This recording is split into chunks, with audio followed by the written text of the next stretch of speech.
You probably won't be surprised if I tell you that this loaf of bread cost me 10% more than it did a year ago. In recent years, we've seen a lot of inflation, prices have skyrocketed, and everything has been impacted, from gas to groceries.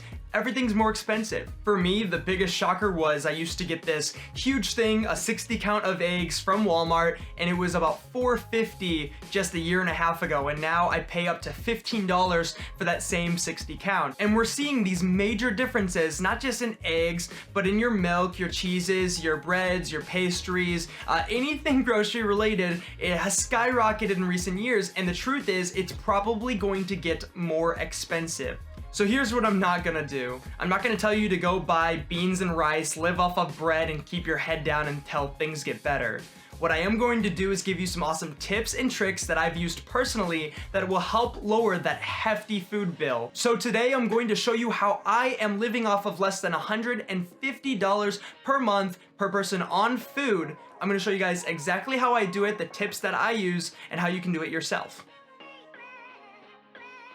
Number 1, make a list and actually keep to it. One of the biggest areas that I see people struggle when it comes to doing their grocery shopping is they just kind of wing it. You know the type, you'll see them wandering aimlessly throughout a Walmart or a Target. They don't really know what they want, they're just kind of looking around until something catches their eye. What's his next move? Well, it looks like he's heading for our turkey.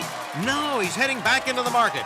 And if you've ever done shopping while you're hungry or you don't have much in the house, everything seems to catch your eye and you can't really make a good judgment call on what you actually need. Now, I'm a big proponent of not just saving money, but time. So when I think of something, all I do is say, "Hey Alexa, add milk to the shopping list." You already have milk on your shopping list.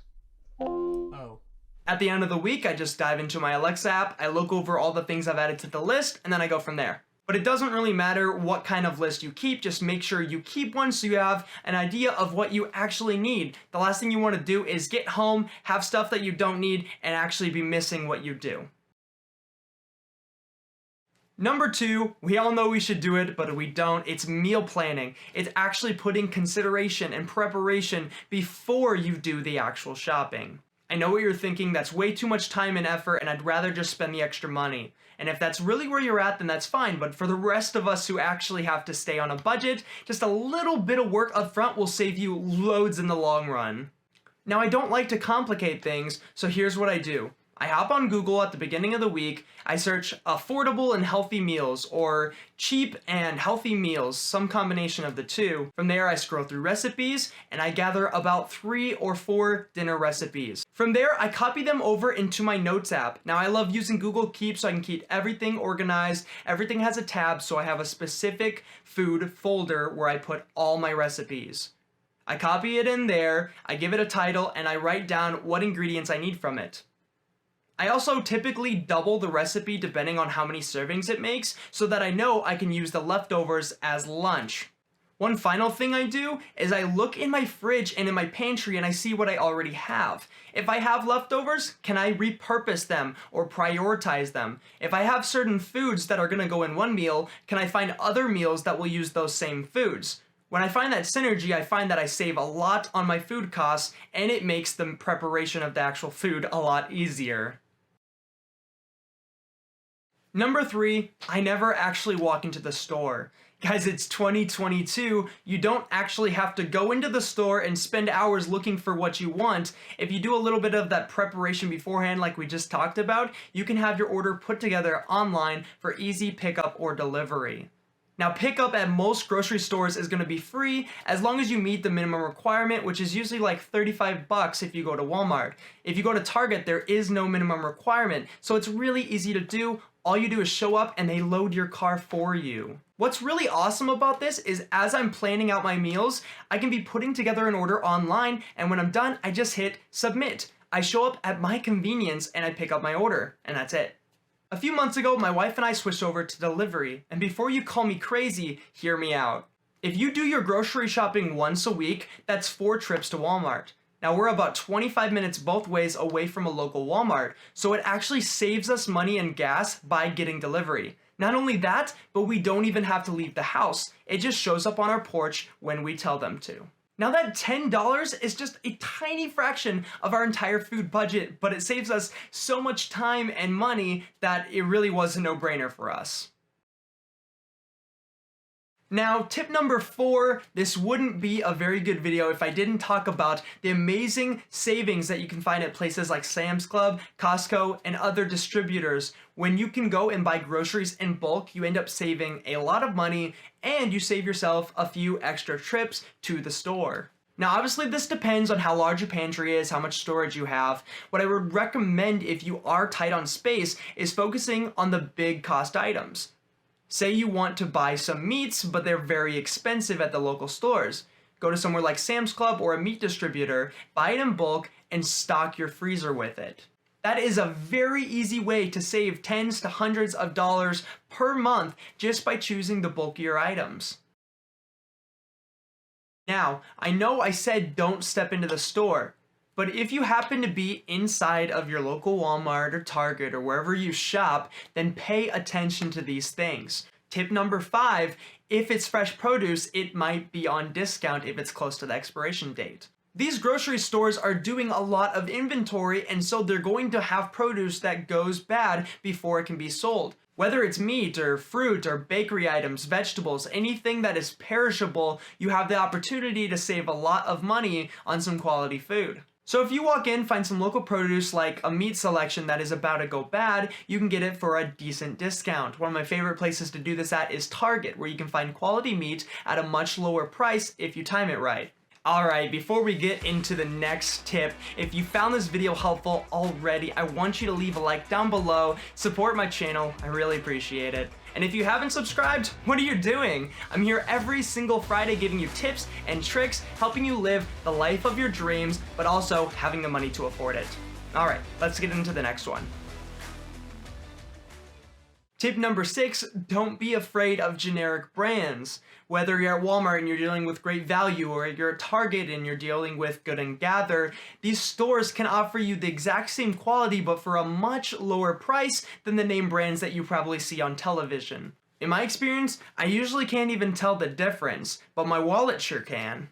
Now, there are certain foods where I agree that you should absolutely splurge. For example, there are certain products where the name brand is a much healthier option, or it's much fresher, or it's much more appealing and it needs to be for a certain situation. But in general, I would say to opt in for the store brand and save yourself some money. Tip number 7, while you're looking for groceries and putting together an order or walking through the store, use an app called Basket. You can get it on any mobile device, you can use its online platform. What it does is it helps you compare prices for products across all stores, both online and brick and mortar. Now, you could also do just a quick Google search and that works just fine. But personally, I like to rely on the app because it makes it really easy to search for all the things where I know there's going to be a vast difference in price between stores. The point is, don't make the mistake of assuming that your store has the cheapest price for a certain item. Generally, you can find that most things will be cheaper at Walmart, but sometimes I can actually find cheaper products over at Target or my local H-E-B. Now, you don't want to be running all over the place going to 17 different stores just to save a few pennies, a few dollars, but for the bigger items, I would definitely recommend using this tool to make sure that you're saving money where you can. Okay, tip number 8, whether you're in the store or shopping online, make sure you take advantage of the loyalty reward programs at the stores you're shopping at. Most retailers are going to have an app and a website portal that you can use that has digital coupons and gives you points for every purchase that you make. Now, you have to be careful with this one because they can really throw discounts at you with the hopes that you buy things that you don't really need. So I would suggest looking on these apps to see if there's discounts on the items you were already going to buy or are going to need to buy in the near future. It's okay to buy something a little ahead of time if it'll save you money in the long run, but we don't want to be buying things unnecessarily just because it's half off. In my experience, one of the best places to use these loyalty rewards is at Target. It's a little on the higher end when it comes to groceries, but when you account for discounts and all the other items, you end up getting some really quality groceries and a great experience for about the same price. Number 9, credit cards. Love them or hate them, this is an easy way to reduce your food bill without having to put in really any work. And I always have to be careful when I bring this up because credit cards get a bad rep, but if you know how to use them, I will always tell you they can be your greatest ally. If I go shopping at Walmart, I have the Walmart Rewards card, which gives me 5% back on both gas and groceries. In today's world, that is actually a big savings for me. I also have the Target Red card, which gives me 5% back once again inside the store and online purchases. I love this because I do not have to do any work. I set up an automatic recurring payment. I only spend money that I was already going to spend, and then I just buy my groceries. I get cash back, and that's it.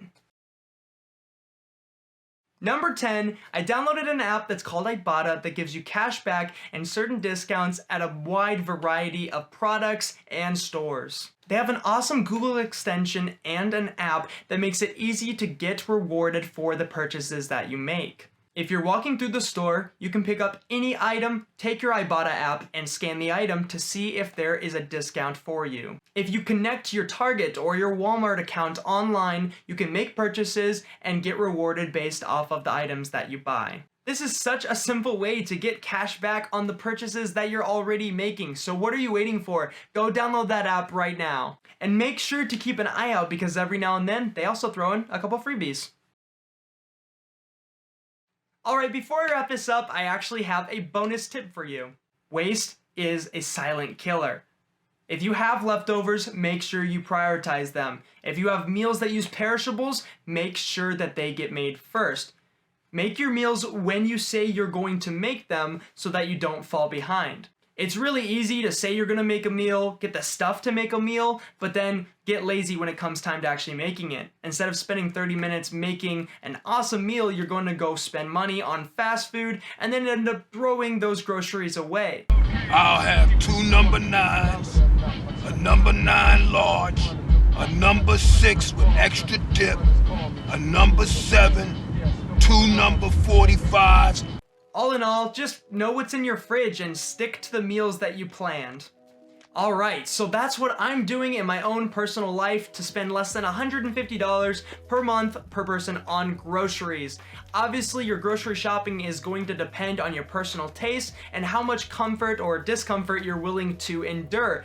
But what I wanted to really stress was that sometimes all it takes is a minor tweak in order to open up a lot more savings in your grocery budget. Even though my wife and I are living very frugally in our food budget, we still eat out occasionally and we're enjoying awesome home-cooked meals, and we really aren't missing out on anything, but we are enjoying the extra savings that go into our bank account each and every month. And like I said, things will probably keep getting more expensive, so if you want to be comfortable later, you need to start making those adjustments now and get prepared. Once again, if you found this video helpful, leave a like, it really supports my channel, and if you haven't subscribed, smash that subscribe button for more content just like this. As always, go out there, optimize your wealth, maximize your life, and I will see you guys next Friday.